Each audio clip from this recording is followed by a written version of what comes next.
غم حسین تو سنت ہے، اس کی مثال صحیح بخاری سے لیں، حمزہ ابن عبد المطلب کو قتل کس نے کیا تھا؟ واشی نے۔ فتح مکہ پہ واشی کو پیش کیا گیا کہ اس کی توبہ قبول کریں، نبی الاسلام نے بلا کے پوچھا، واشی یا رسول اللہ، قاتل حمزہ یا رسول اللہ، واشی تیرا اسلام قبول ہے لیکن کیا تو ایسا کر سکتا ہے کہ مجھے اپنی شکل نہ دکھا، مجھے اپنا چچا یاد آتا ہے۔ کسی نے نہیں کہا یا رسول اللہ سوگ تو 3 دن ہوتا ہے، چچا کو مرے ہوئے 5 سال ہو چکے ہیں، غزوہ احد 3 ہجری میں، فتح مکہ 8 ہجری میں، آپ 5 سال تک حمزہ کو نہیں بھولیں؟ حمزہ کو کیسے بھول سکتے؟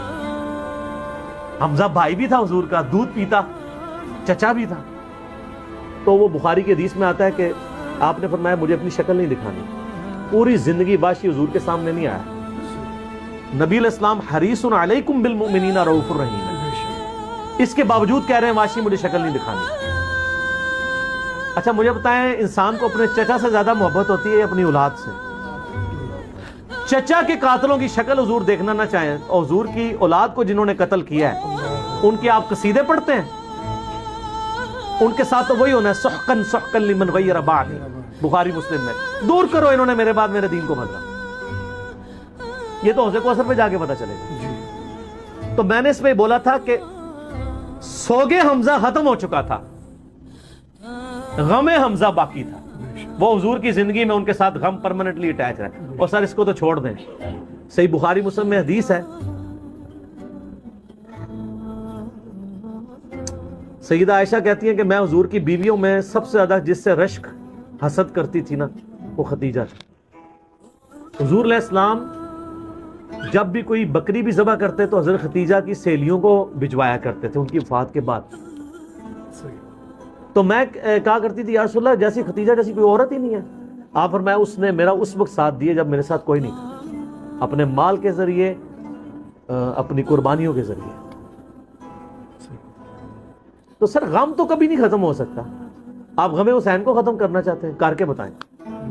جناب 900 سال تک ممبر آپ کے قبضے میں رہے ہیں، تینوں براعظم آپ کے قبضے میں رہے ہیں، لیکن آپ آل امیہ اور آل عباس کی بدماشیوں کو چھپا نہیں سکے۔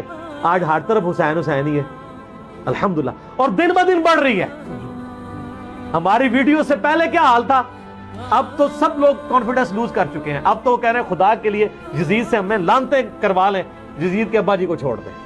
اب ہاتھ پاؤں پکڑنے پہ آ گئے ہیں، اب یزید تو ڈسکس ہونا ہی بند ہو گیا، کیونکہ ہم نے بتایا کہ اصل بندہ کون ہے، اصل مسئلہ کیا ہے، ٹوٹی کمند کہاں۔ تو غم حسین باقی ہے، مسند احمد میں حدیث ہے، غم حسین حضور نے زندگی میں بھی کیا۔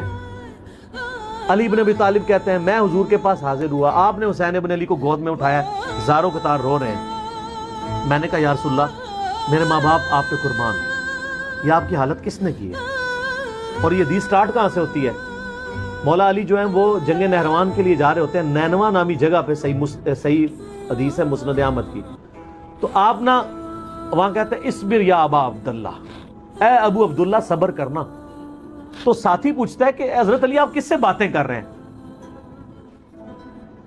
تو حضرت علی حضرت حسین سے باتیں کر رہے ہوتے ہیں، حالانکہ حسین ساتھ نہیں تھے، لیکن ایک نعرے کے طور پہ کہ میرے بچے صبر کرنا۔ تو انہوں نے کہا کہ مجھے یہاں پہ حضور کی ایک حدیث یاد آئی ہے، کیونکہ اسی جگہ کے بارے میں نبی علیہ السلام نے مجھے بتایا تھا۔ ایک دن میں آپ کے گھر داخل ہوا، حسین ابن علی کو گود میں اٹھایا، میں چھوٹا سا بچہ ہے 3-4 سال کا، آپ رو رہے ہیں۔ میں نے پوچھا یا رسول اللہ آپ کو کس نے غمگین کیا؟ تو فرمایا ابھی جبرائیل علیہ السلام میرے پاس آئے تھے، انہوں نے مجھے بتایا کہ آپ کی امت حسین کو قتل کر دے گی فرات کے کنارے، اور میری خواہش پہ جبرائیل نے یوں ہاتھ مار کے مجھے کربلا کی سرخ مٹی بھی دکھائی، جس کی وجہ سے میں غمزدہ ہو گیا اور میرے آنسو نکل آئے۔ ابھی واقعہ ہوا نہیں ہے، واقعہ ہونا ہے 50 سال بعد، غم حسین پہلے ہے۔ اور واقعے کے وقت کیا ہوا ہے وہ بھی مسند احمد میں متواتر حدیث ہے، ابن عباس کے 8 شاگردوں نے یہ روایت کی ہے، شیخ البانی، شیخ زبیلی صحیح دونوں نے صحیح کہا ہے، اہل حدیث بھی صحیح مانتے ہیں۔ اور یہ وہ حدیث ہے جس کی وجہ سے میں نے یہ فکر حسین اور غدیر خم کے اوپر آواز بلند کی۔ وہ حدیث کیا ہے؟ مسند احمد میں ہی ہے۔ عبداللہ ابن عباس کہتے ہیں کہ ایک دوپہر میں نے خواب دیکھا کہ نبی علیہ السلام پرانگدہ حالت، بال بکھرے ہوئے اور کپڑے بھی آپ کے گرد آلود ہیں، جیسے مشقت کے آثار ہیں، آپ کے ہاتھ میں خون کی ایک شیشی ہے. تو میں نے کہا یا رسول اللہ میرے ماں باپ آپ پہ قربان، آپ کی کیا حالت ہے؟ تو آپ نے فرمایا کہ میں صبح سے حسین اور اس کے ساتھیوں کا خون جمع کر رہا ہوں. یہ ایک تمثیل آپ علیہ السلام کو دکھائی گئی. یہ نہیں تھا کہ آپ وہاں فزیکلی موجود تھے، ایک تمثیلاً دکھایا.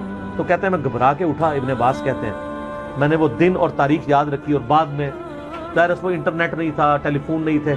کئی ہفتوں بعد خبر آئی کہ اسی دن یعنی 10 محرم 61 ہجری کو حسین ابن علی کو مظلومانہ شہید کیا گیا ان کے ساتھیوں کے ساتھ. تو غم حسین تو نبی علیہ السلام کو اللہ کی جنتوں میں بھی ہے، اور میں اہل حدیثوں کے لیے اور دیوبندیوں کے لیے، کیونکہ ان دونوں کا مشترکہ روحانی ابا جی ہیں اسماعیل دہلوی، جس نے وہ گستاخانہ کتاب تقویۃ الایمان لکھی ہے، لیکن اس میں اس نے صحیح باتیں بھی کچھ لکھ دی ہیں. تذکیر الاخوان ما تقویۃ الایمان چھپی ہوئی ہے، اس میں اس نے لکھا ہے کہ یہ حدیث اس بات پر گواہ ہے کہ نبی علیہ السلام حضرت حسین کی وفات پر جنت میں بھی غمزدہ ہیں.